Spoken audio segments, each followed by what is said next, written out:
Hello, in front of me I've got Garmin Campervan. In this video I'll show you how to start and stop the route. In the beginning, from the homepage of the navigation, go to Where to.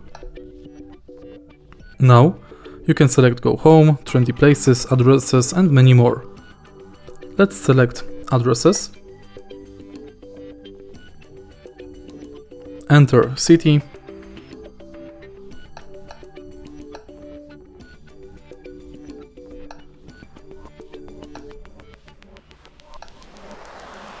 Enter house number, street,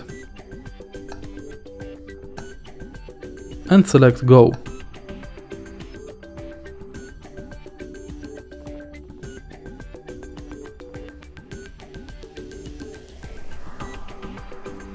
If your navigation is correctly connected to satellite, the navigation will start itself. To stop it, press 3 lines button and select stop. And that's basically it. If you find this video helpful, please leave a like, comment and subscribe.